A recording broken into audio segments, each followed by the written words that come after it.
Coming up on today's wrestling news, an AEW stable looks set to break up at the end of their current feud. A former WWE star could spend the rest of their life in prison. Nia Jax reveals Vince McMahon's sudden changes after her attack on Becky Lynch. And a former world champion predicts the future of the Bloodline. I'm Adam Wilborn. I'm Michael Hamflett. And this is the news. Right, lots to get into today, Hamflett. Let's dive into this first story surrounding the future of the firm in AEW. According to Matt Hardy on his recent Extreme Life with Matt Hardy podcast, which is one of the best podcasts out there, that isn't ours, WhatCulture Wrestling, wherever you get your podcast from. He's talking about the firm. Obviously, he's currently feuding with them, having been like indentured servitude thing, and then he got out of that, of course, because of the match between Hook and Ethan Page. Done then, yeah? And then he's going to get out of that with another match versus the firm or something. I don't really understand. Anyway, he said, we currently have an idea of the way to take the current story once it ends with the firm. I think it's going to make a lot of people that have enjoyed our story through and through happy. We're calling this match the Firm Deletion. I think it's really going to be the deletion of the firm. That makes sense. When it's all said and done. I think it's going to be extremely entertaining. It's going to be very different. This one isn't going to be fantastical like some of the older ones have, but it is going to be incredibly amazing. And I think it's so cool that we have these 8 competitors to play around with and interact with. He also spoke about potentially going after the tag titles following that with Jeff Hardy. Now Jeff's back, of course, and forming the Hardy Party stable, presumably bringing Hook in on that sort of thing. What do you make of all this? I don't know, truthfully. I don't know. The firm have always been in a weird spot, haven't they? Like, everything does often go back to CM Punk. Yeah. I don't mean it to, but everything often does. Like, the firm never really stood a chance after CM Punk blew that follow-up feud with MJF up with the brawl-out comments, the press conference and everything. So the firm's modus operandi changed from that moment. If you remember, when MJF and Moxley were having their go-home angle, MJF beat the firm up with Moxley. Yeah.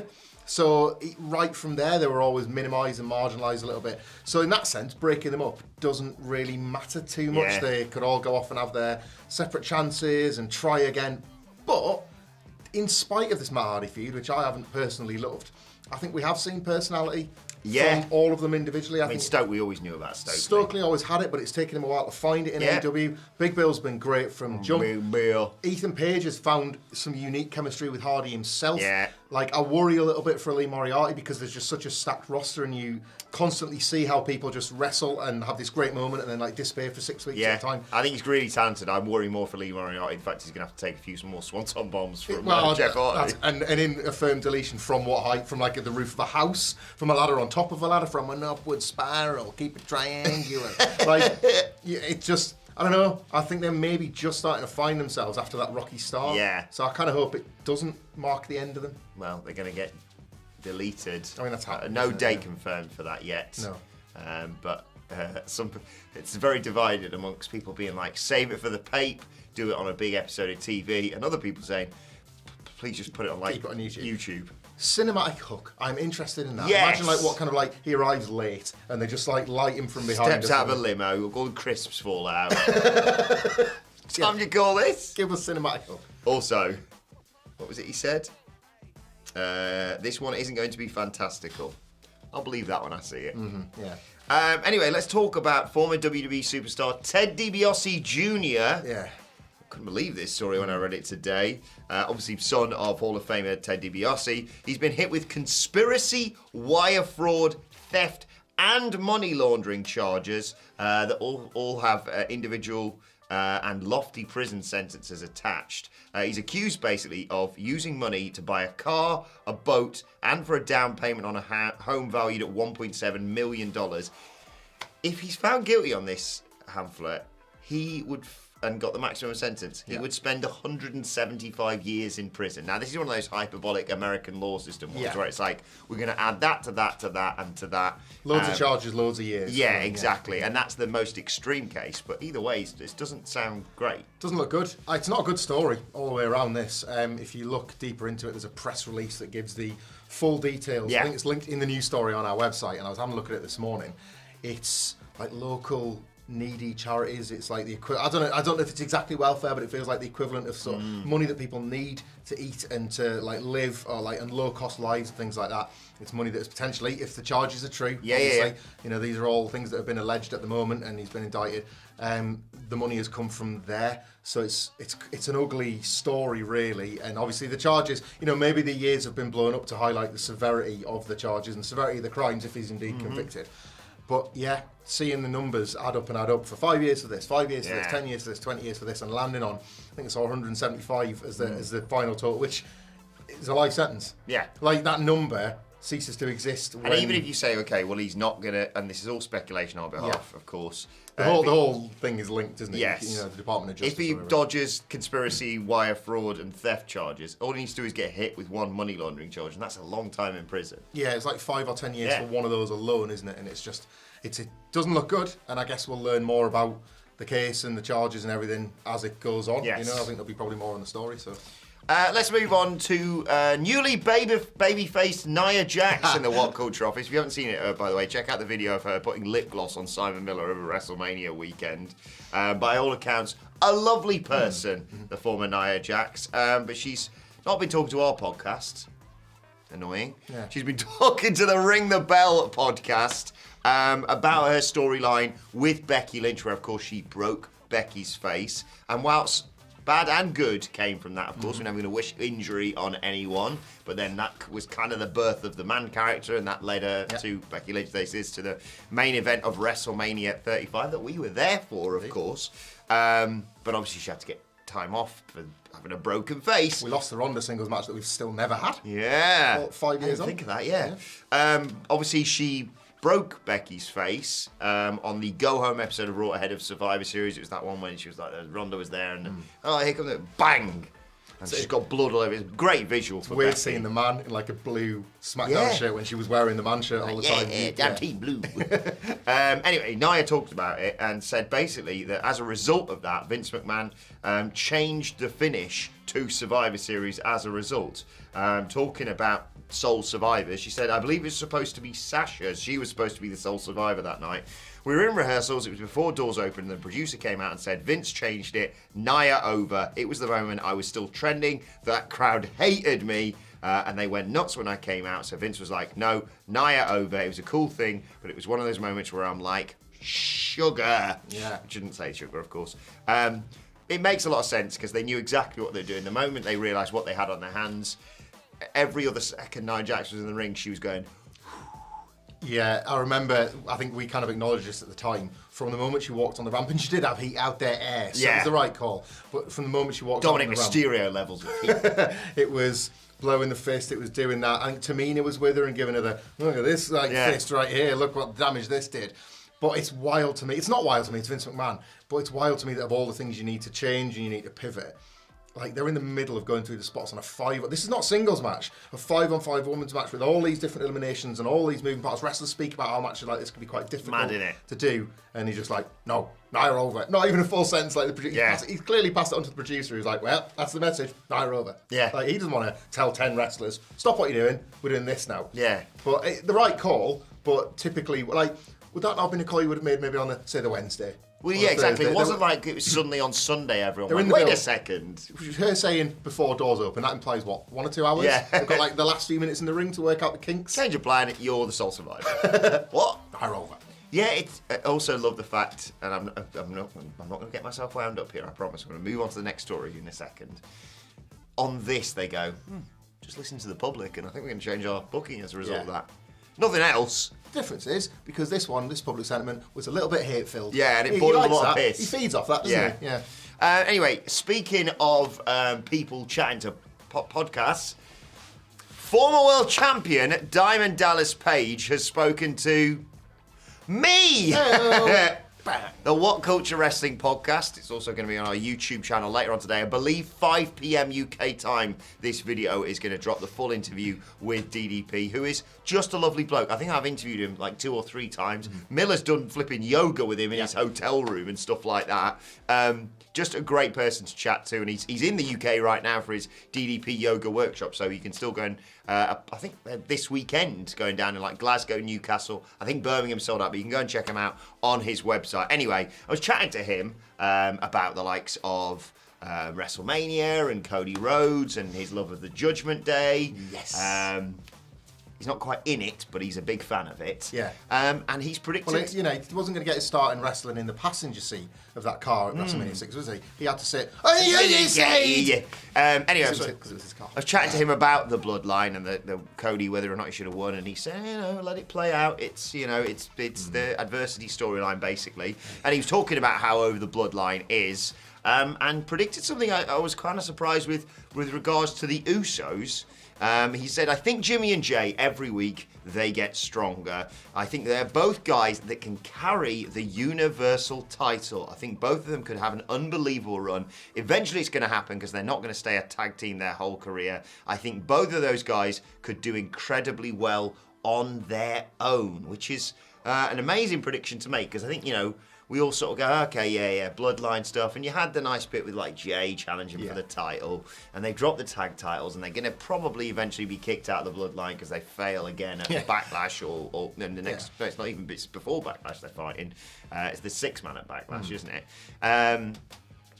But yeah, I had never considered that either of them, or both of them, as Dallas has said here, could become a world champion down the line. But it makes sense. They've really shown their working chops in the recent years as part of the Bloodline. It's weird, isn't it, that this kind of prediction is seen as so bold when you've got, again, if you split them from the tag team itself, Jimmy and Jay are, 13 years into a WWE run? Yeah. Multiple tag team title reigns, a boatload of matches that would go down as a legacy if this all stopped today. Yeah. And yet, 13 years in wrestling now is like in WWE just getting your feet wet. Yeah. It runs that people, when we always say like Austin or The Rock's run as a comparison. God. Like these wrestlers have doubled and trebled like those times, just things are different now.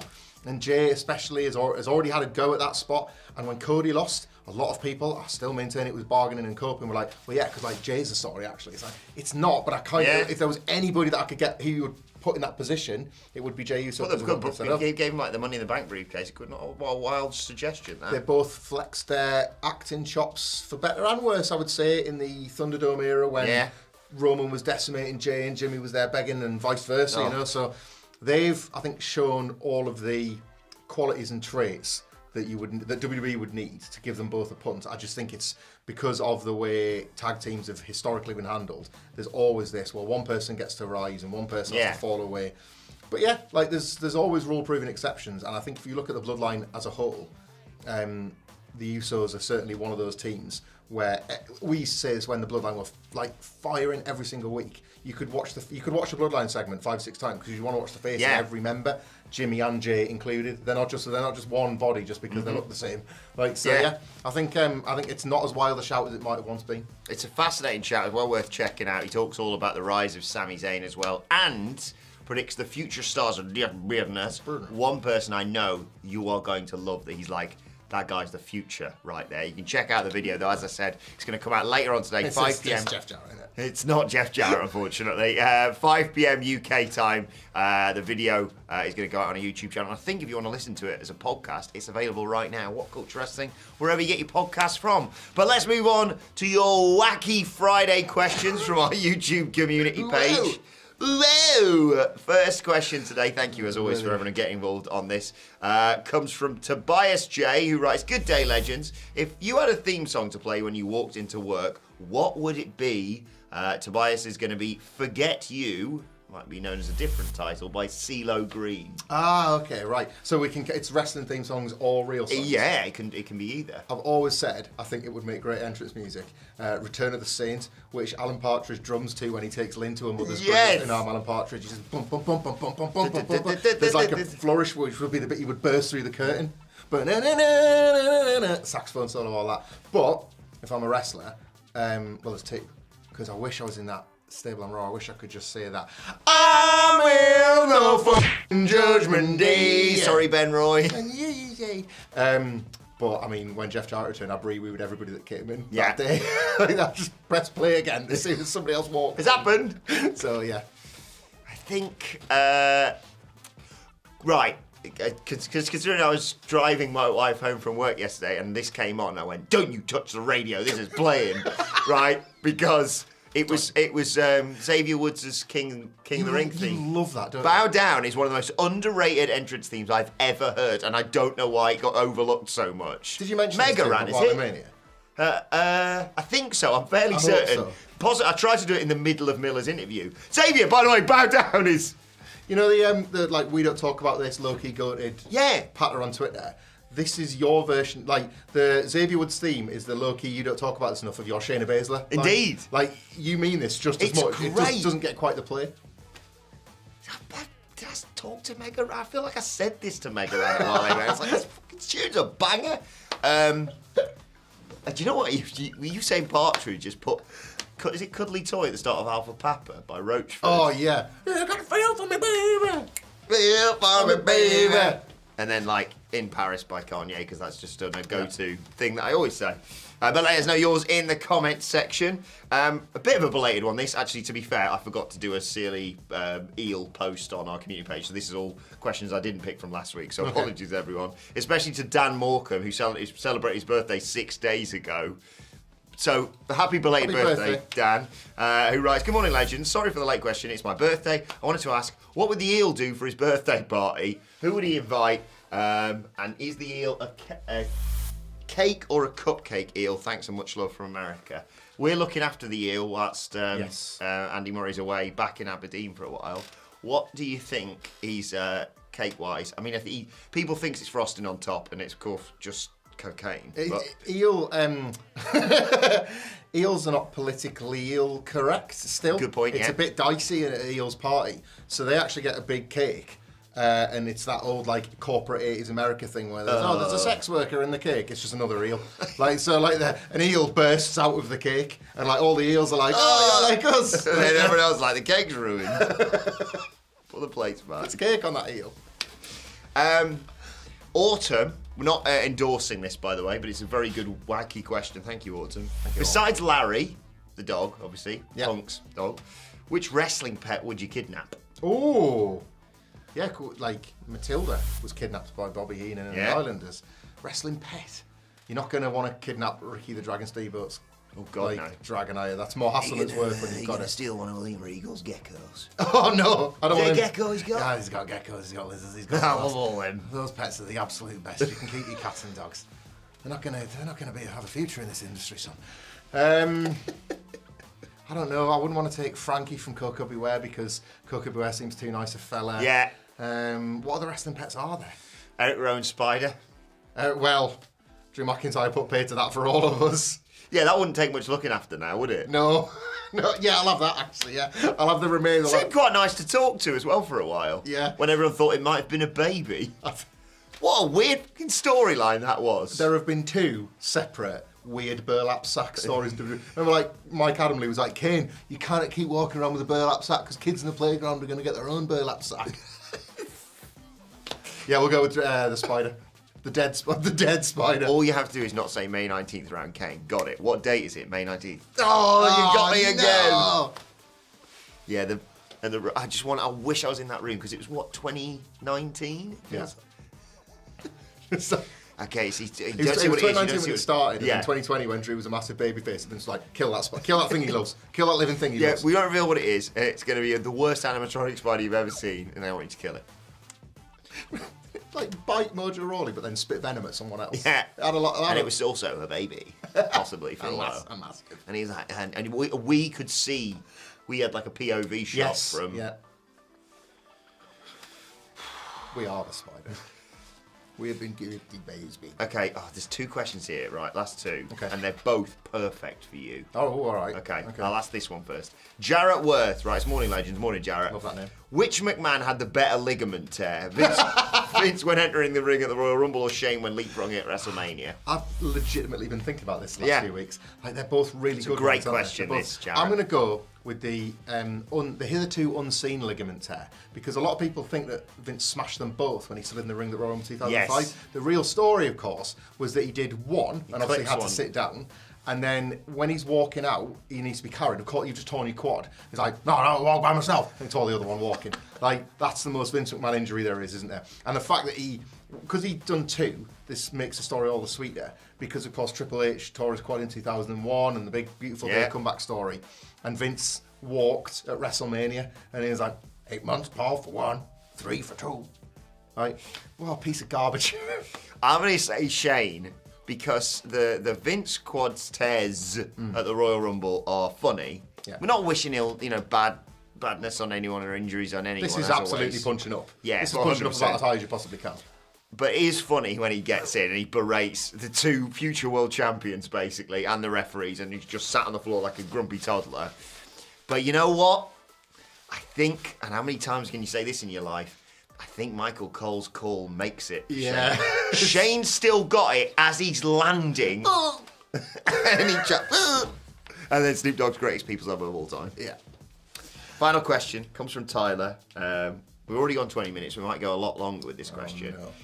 If you could only eat one meal 3 times a day for the rest of your life, what would it be?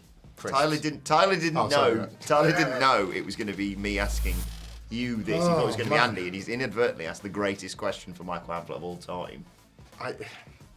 See, you want me to say cereal here, aren't you? I would have put my house on you saying cereal. Because I think I could, because I could and I would. Because it's not saying you have to have one brand of cereal, it's one meal. And that's it. You see, that's what I need to make it clear for Tyler here. Like, am I allowed to game the system? Because I've always believed that there are like breakfast, dinner and pudding cereals. Yes. Like, if I'm fancying a bit of pudding in the morning, I'll have a chocolate related cereal. Ooh. But night cereal, of which I'm a big fan of for the likes of staying up late and watching Dynamite, it's almost fun to have a more savoury version. Yeah. Or the mix, the Crunchy Nut Cornflakes, the Honey Nut Cheerios, the things that bring those 2 worlds together. And you've got like a grafter's meal, which is just Wheat Bix. Exactly, yeah. Shredded wheat, any of those sort of things where you you don't love I it, love but Wheat it's Bix. like I hate shredded wheat. Porridge, things that are fuel more than anything else. Like, they've all got their benefits and they've all got their merits. My kids have recently gotten into it's pink porridge because you just hoil a load of jam in the porridge. Oh, yeah. That's breakfast and cake at the same time. Yeah, it's cereal for me. Cereal. Yeah, I don't think there's one meal. Like, you'd get sick of anything else, wouldn't you? All right, then, to flip that for Tyler's benefit so you get an answer, what would be your death row meal? So you get one meal, you get one thing of one meal, but you can have anything. I'm pretty sure that's right. They'll go and get you whatever you want within reason. So that's a really... I don't know whether to go really curly whirly. I like the idea of picking something so obscure that it takes them ages and my lawyer can still fight the case. So I'm going to be like, I need a wrap from Maryland Chicken in Nottingham. That'd 100% be part of my thing. Yeah. It used to be my go. Like, I love that, by the way. End of the night. We're on death row in America, Maryland Chicken in Nottingham. Honestly, end of the night. Everyone's like, everyone's really drunk. We want to go home. I'm like, cool. I'm gonna be going to Maryland Chicken in Nottingham. I know a Maryland Chicken. He's called Matt Rains. Well, on that note, let's move on to today's and finally. Apologies in advance, Ben Roy. It's the first Twitter question, wasn't it? And now it's the and finally. You need to drop something because today's and finally, Mackie has just tweeted blue check mark, which I'm sure is a sentiment we can all get behind today. About time somebody was just honest about that stupid cavalcade of nonsense. Anybody today that is telling you a reason for, oh God, what's happened with the blue check mark, other than that little blue sprite made me feel good, is lying to you. Unfollow those people. They've got like 1 million followers anyway. That's how you know they're the real one. Yeah. And a lot of people who are like, what about scammers? What about people stealing my identity? A lot of you really aren't famous enough for people to bother doing that. Just missed the validation. Admit that, and we can all go home. Exactly. Right, let us know your thoughts on that and all today's news stories in the comments section below. Don't forget to like, share, and subscribe to What Culture Wrestling, wherever you get your podcasts from, for daily wrestling podcasts. Myself and the Dudley Boys sitting down to preview SmackDown and Rampage. You've got Wrestle Culture with the hashtag Bloody Good Quiz, and of course that DDP interview available right now. What Culture Wrestling, wherever you get your podcasts from. Thoughts, Twitter questions, all that good stuff on Twitter at WhatCultureWWE. Or actually, you can follow both of us. You can follow Leader of the Nexus, Michael Hamflett, at Michael Hamflett, unverified. You can follow me at Adam Wilborn, also unverified. I've tried, but you can follow all of us at WhatCultureWWE. But for now, my thanks to Michael Hamflett. Thank you for joining us, and we will see you soon.